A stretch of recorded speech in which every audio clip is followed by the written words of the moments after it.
एक बार की बात है। एक लड़का था, उसका नाम अभय था, जो एक शहर में रहता था। वह अपने जीवन से बहुत निराश था। उसकी निराशा का कारण यह था कि वह अब तक अपने जीवन में कुछ नहीं कर रहा था। उसके माता पिता उसे ताने मारते रहते थे कि तुम्हारे सभी दोस्त कुछ न कुछ कर रहे हैं, लेकिन तुम अभी भी घर बैठे हो। दोस्तों के बीच भी अक्सर उसका मजाक उड़ाया जाता था। वह कहीं जाता तो लोग उससे पूछते कि तुम क्या कर रहे हो। उसे यह बताने में भी शर्म आ रही थी, वह कुछ नहीं कर रहा था। धीरे धीरे उसने रिश्तेदारों से मिलना जुलना कम कर दिया और लोगों से मिलना भी बंद कर दिया। वह ज्यादातर समय घर पर ही रहता था। वह अकेले में रोता और भगवान को कोसता था और अपनी किस्मत को दोष देता रहता। अब उसे अपना जीवन बोझ लगने लगा था। कभी कभी वह सोचता कि कब वह कुछ करने के योग्य बनेगा, और फिर वह सोचता कि जिंदा रहने से अच्छा मर जाना है। एक दिन वह अपने शहर की एक गली से गुजर रहा था। तभी उसने देखा कि एक गुरु दुख और परेशानियों पर उपदेश दे रहे हैं। वह भी उसी भीड़ में बैठ गया और गुरु के प्रवचन सुनने लगा। गुरु कह रहे थे, दुख एक शिक्षक की तरह है जो हमें जीवन की सच्चाई दिखाता है और हमें जीने का सही तरीका सिखाता है। आप चाहें तो जिंदगी जीना भी सीख सकते हैं। गुरुजी उपदेश दे रहे थे कि तुम चाहो तो कुछ भी हासिल कर सकते हो, और अगर चाहो तो एक कोने में बैठकर रो सकते हो। इन सभी बातों को अभय ध्यान से सुन रहा था, लेकिन गुरु की यह बातें पसंद नहीं आई। उसने खड़े होकर कहा कि कुछ भी सिखाने से दुख दूर नहीं होता। इसमें केवल दर्द होता है। दुख की पीड़ा अनंत है। ऐसा लगता है कि इसके बाद कुछ होने वाला नहीं है। इससे कुछ भी फर्क नहीं पड़ता है। इसके सामने तो मौत भी छोटी लगती है। गुरु ने कहा, फिर तुम्हारा दुख क्या है? अभय ने उनके सामने अपनी सारी व्यथा सुनाई और पूछा, मेरे दुख का कोई उपाय है आपके पास? यह सुनकर गुरु मुस्कुराए और बोले, तुम उस दिन मेरे पास आओ जब तुम्हारे जीवन में वास्तविक दर्द हो। मैं तुम्हारी समस्या का समाधान अवश्य करूंगा। यह कहकर गुरु वहां से चले गए। अभय ने सोचा, कहीं मेरा दुख नकली तो नहीं है? क्या मैं जिस दर्द से गुजर रहा हूं वह नकली है? मेरा दुख कोई नहीं समझ सकता। जब मेरे माँ बाप नहीं समझते तो गुरु क्या समझेंगे? अपने दुखों से परेशान होकर अभय ने एक फैसला लिया कि अब वह कुछ करेगा। अभय ने एक छोटा सा बिजनेस शुरू किया, पर उसे सफलता नहीं मिल रही थी। लेकिन वह अपने बिजनेस में लगा रहा और धीरे धीरे उसे सफलता मिलने लगी। फिर उसने गति पकड़ी और केवल 3 साल के अंदर ही वह एक बड़ा बिजनेसमैन बन गया। अब अभय के आसपास ऐसे कई लोग थे जो उसकी परवाह करते थे, जो उससे प्यार करते थे। अब उसके परिवार के सदस्य भी उसकी तारीफ करते नहीं थक रहे थे। दिन ब दिन उसके मित्रों की संख्या बढ़ती जा रही थी। अब वह अपनी जिंदगी से बहुत खुश था। उसके कुछ दोस्तों ने उसे सलाह दी कि जब तुम एक बड़ा बिजनेसमैन बनकर बहुत खुश हो, तो सोचो तुम्हें कितनी खुशी होगी अगर तुम इस शहर और इस राज्य के सबसे बड़े बिजनेसमैन बन जाते हो। कितने लोग तुमसे जुड़ना चाहेंगे, तुम्हारी कितनी बड़ी प्रसिद्धि होगी, और स्वयं राजा भी तुमसे दोस्ती करना चाहेंगे और जरूरत पड़ने पर तुमसे पैसे उधार लेंगे। दोस्तों की यह बात अभय के मन में घर कर गई। अब वह और पैसे कमाने की कोशिश करने लगा, लेकिन उसे यह सब बहुत ही जल्दी चाहिए था। वह समय बर्बाद नहीं करना चाहता था। उसका अधिकांश समय इन चीजों को प्राप्त करने में लगाने लगा, इसलिए वह ऐसे काम करने लगा जो सही नहीं था। उसने बड़े बड़े उधार लेना शुरू कर दिए। वह अधिक मुनाफा कमाने के लालच में वह अपने माल में मिलावट करने लगा। उसने अन्य व्यापारियों के खिलाफ भी साजिश रची और उन्हें डराया धमकाया। जैसा उसके दोस्त कहते थे वैसा ही अब वह करता था। वह इन तरीकों से ज्यादा पैसा कमा रहा था, पर अब उसके जीवन में पहले जैसा चैन नहीं था। उसके मन की शांति गायब हो गई थी और वह रात को सो नहीं पाता था। वह हमेशा बेचैन रहता था। वह सब कुछ पाकर भी उसे किसी चीज में सुख नहीं मिल रहा था। एक दिन अभय अपनी गाड़ी में कहीं जा रहा था। तभी रास्ते में उसे गुरु का आश्रम दिखाई दिया। वह रुका और गुरु के पास जाकर बोला, गुरुवर, आपने मुझे अपने पास आने के लिए कहा था जब मेरे जीवन में सच्चा दुख आता है। अब मैं बहुत दुखी हूं कि मेरी नींद हराम हो गई है। मुझे कहीं भी शांति नहीं मिल रही है। इस प्रकार अभय ने अपनी सारी समस्याएं गुरु को बता दी। गुरु ने कहा, जब तुम पहली बार मुझसे मिलने आए थे तब भी तुम किसी दुख में थे। तुमने उस दर्द से क्या सीखा? अभय ने कहा कि सिर्फ सोचने और चिंता करने से कुछ नहीं होता, हमें उस पर अमल करना पड़ता है, और सिर्फ काम करने से कुछ नहीं होता, परिणाम भी मिलना चाहिए। जब आपको लगता है कि आपका लक्ष्य हासिल नहीं होने वाला, तब राह में चाहे कितनी भी मुश्किलें आ जाएं, मन कितना भी निराश क्यों ना हो, कितना भी लगता हो कि अब कुछ नहीं होने वाला है, तब भी विश्वास करें, मैं जो भी कर रहा हूं उसमें अवश्य सफल होऊंगा। लोग केवल सफल लोगों का सम्मान करते हैं। कोई कितना भी अच्छा क्यों ना हो, वह हमेशा लोगों की नजरों में बोझ बना रहता है। यह सब सुनकर गुरु मुस्कुराए और बोले, जो तुम बता रहे हो वो तुम्हारा वास्तविक दुख नहीं है। जब अपने जीवन में वास्तविक दुख आए तब मेरे पास आओ, मैं उसे ठीक कर दूंगा। अभय ने जाते समय गुरु को सोने के सिक्कों से भरा घड़ा भेंट किया। घड़े को देखकर गुरु ने कहा कि यह मेरे किसी काम का नहीं है, उस पेड़ के नीचे गड्ढा खोदकर गाड़ दो। अभय ने घड़े को पेड़ के नीचे दबा दिया, जैसा कि गुरु ने बताया, और वहां से चला गया। कुछ दिनों से कारोबार ठीक चल रहा था, लेकिन व्यापार के गलत तरीके के कारण धीरे धीरे उसे व्यापार में घाटा होने लगा। उसकी सारी दौलत धीरे धीरे खत्म होने लगी, और एक दिन ऐसा भी आया जब उसके पास कुछ भी नहीं बचा और उस पर कर्ज का बोझ चढ़ गया था। परंतु वह निश्चिंत था, क्योंकि उसने अपना सारा कर्ज अपने दोस्तों से लिया था। उसने सोचा कि उसके दोस्त बुरे वक्त में उनके साथ खड़े रहेंगे, लेकिन ऐसा कुछ नहीं हुआ। जैसे ही बुरा वक्त आया, दोस्त पहले उससे कर्ज मांगने लगे। अगर उसने कर्ज नहीं लौटाया तो उसे जान से मारने की धमकी भी दी। उसके सभी शुभचिंतक और प्रियजन उससे दूर हो गए। उसके दोस्त, जो उसके साथ मस्ती किया करते थे, अब उससे दूर भाग रहे थे। उसका परिवार उसकी गलतियां और कमियां गिनने लगा। उसकी सारी संपत्ति नीलाम कर दी गई और उसके पास कुछ भी नहीं बचा।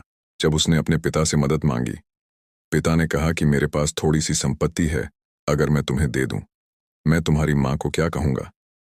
ये संपत्ति हमारा अंतिम उपाय है। अभय के मन में गहरा दुख छा गया। उसके आसपास कोई नहीं था जो उसके दुख को समझ सके, जो उसे संभाल सके।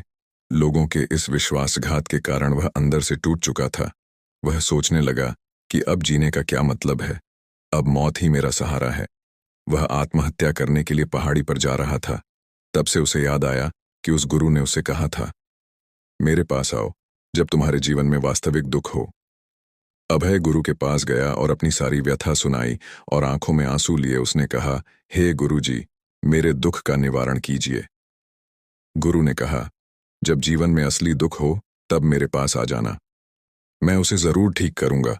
अभय ने कहा कि ये क्या हो रहा है, मेरी जिंदगी में अभी दुख नहीं है तो आखिर असली दुख क्या है? गुरुजी ने अभय से कहा कि पहले तुम मुझे बताओ, अपने दुख से क्या सीखा? अभय ने कहा कि मैंने यह सीखा, जो लोग हमारे जीवन में आते हैं वह हमारी सफलता और प्रगति के कारण आते हैं, और वो हमें धोखा जरूर देंगे, क्योंकि बुरे समय में वे हमारे साथ नहीं खड़े होंगे। वे अच्छे समय में ही हमारा फायदा उठाएंगे और बुरे समय में हमें छोड़ देंगे। उन लोगों पर ही भरोसा करें जो हमारे बुरे समय में हमारे साथ खड़े रहते हैं। लेकिन ऐसे लोग बहुत कम होते हैं, लेकिन जिनके पास है उन्हें उनकी सराहना करनी चाहिए, उनका अपमान नहीं करना चाहिए। अपना काम ईमानदारी और धैर्य से करें और कभी लालची मत बनो। अपने सारे दुख दर्द और अनुभव बयां करने के बाद अभय गुरुजी के सामने आंखों में आंसू लिए बैठ गया। कुछ देर बाद गुरु उठे और पेड़ के नीचे एक गड्ढा खोदा और घड़ा निकाल लिया, जो सोने के सिक्कों से भरा हुआ था। उसने अभय को देकर कहा, मेरे पास आओ जब तुम्हारे जीवन में वास्तविक दुख हो। अभय ने अपने गुरु को धन्यवाद दिया और उन्हें प्रणाम करके चला गया। उस पैसे से उसने एक छोटा सा व्यवसाय शुरू किया। अब वह छोटा व्यापारी बनकर भी खुश है। उसने पूरी लगन और ईमानदारी से कारोबार किया। जल्द ही वह अपने शहर का एक बड़ा व्यापारी बन गया। उसका जीवन सुख सुविधाओं से भरा हुआ था।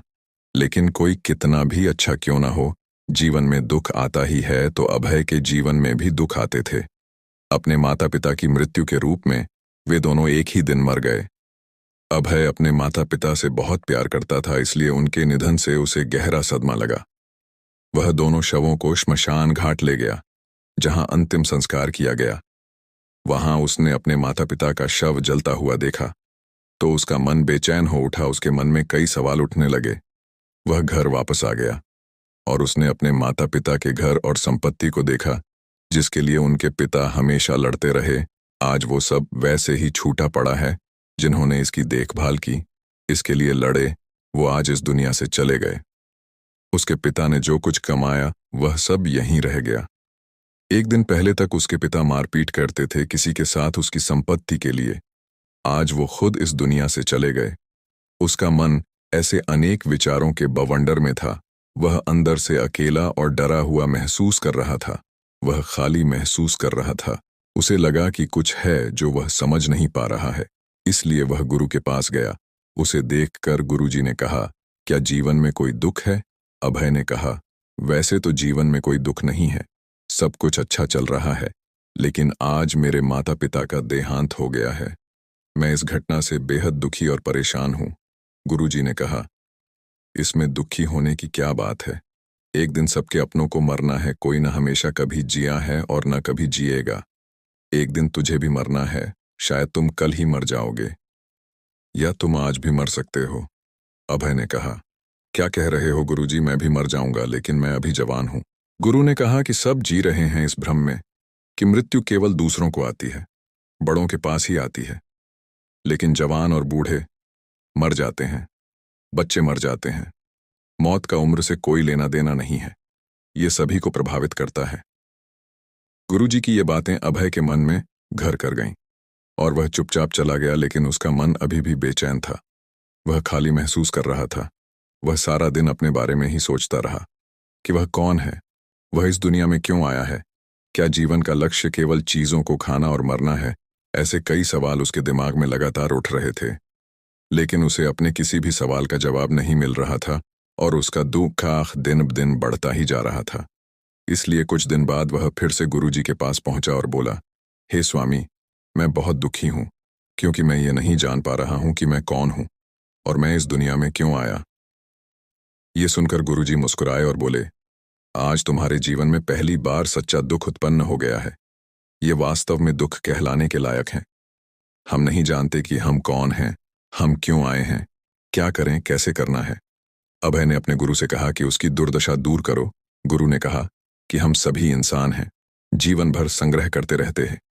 अभय ने कहा कि सभी इंसान जीवन भर धन, सम्मान, परिवार, प्रतिष्ठा, मित्र, शत्रु आदि जमा करता है। गुरुवर ने पूछा, क्या हम एकत्रित की गई चीजों में से कुछ भी अपने साथ ले जा सकते हैं?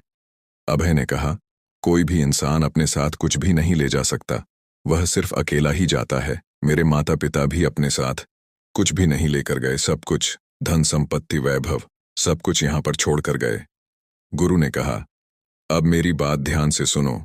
इस संसार में हमें जो संग्रह करना चाहिए वह हम नहीं करते। चीजें हमारे सामने होती हैं, लेकिन हम उन्हें देखने की कोशिश नहीं करते। हमें इस दुनिया में जो कुछ भी इकट्ठा करना है वह हम खुद हैं। हमें खुद को जुटाना होगा, ताकि जब हम मरें तो हम एकजुट हो सकें, और खुद को पहचानने में सक्षम होने के लिए हम अंदर बंटे हुए हैं। हम प्यार, नफरत, गुस्सा, ईर्ष्या में बंटे हुए हैं। क्रूरता, धन, स्थिति, प्रतिष्ठा, सम्मान, पहचान, धर्म, जाति, सैकड़ों हजारों ऐसी चीजों और इच्छाओं में हम विभाजित हैं और टुकड़ों में जीवन जी रहे हैं। इस विभाजन के कारण हमारी चेतना कभी एक नहीं हो सकती। हमारी चेतना शक्ति बिखरी हुई है, इसलिए हमारे पास इतना समय नहीं है, इतनी ऊर्जा नहीं कि हम मुड़ सकते हैं और अपने भीतर देख सकते हैं। वास्तव में धन, सम्मान और सुविधाओं का अभाव, लोग इसे दुख समझते हैं और जीवन भर के लिए जो दुख कहकर रोते रहते हैं और समाधान खोजने का प्रयास करते रहते हैं, उन्हें अपना समाधान कभी नहीं मिलेगा, क्योंकि जिसे लोग दुख कहते हैं वह वास्तविक दुख नहीं है। यह सिर्फ एक आदमी की इच्छा है। उसकी इच्छा कभी पूरी नहीं होती, इसीलिए व्यक्ति को कभी उनके प्रश्नों का समाधान नहीं मिलता। इसलिए इन सब से परे, यदि आप अपने दुखों का अंतिम समाधान चाहते हैं तो सबसे पहले खुद को समेटो।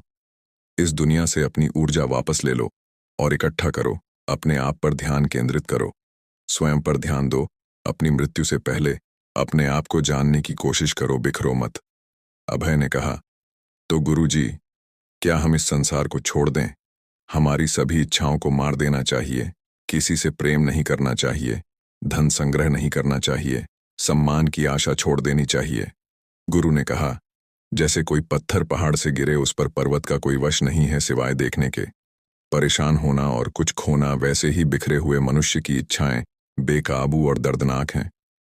उसका अनियंत्रित मन इच्छा करता रहता है और कल्पना करता रहता है, और यह दुख देता है। लेकिन जब एक व्यक्ति अपने मन को एकत्र करता है तो वह जो कुछ भी करता है वह उसके नियंत्रण में होता है। फिर उसकी इच्छा से इच्छाएं भी उत्पन्न होती हैं। अभय ने कहा कि आपने मेरे असली दुख का समाधान कर दिया। आपका बहुत बहुत धन्यवाद। अब से मैं खुद को समेटने, खुद को तराशने की कोशिश करूंगा। गुरुजी ने कहा कि मानव शरीर में बहुत ऊर्जा और शक्ति है, लेकिन यह फालतू के कामों में बंटा हुआ है, बेकार की बातों में लगा हुआ है। अभय को अपने प्रश्नों का उत्तर मिल गया। उसने अपने गुरु का शुक्रिया अदा किया और चुपचाप चला गया। दोस्तों, उम्मीद है आपको ये कहानी पसंद आई होगी। अगर आपको ये कहानी पसंद आई हो तो अपने दोस्तों के साथ ज़रूर शेयर करें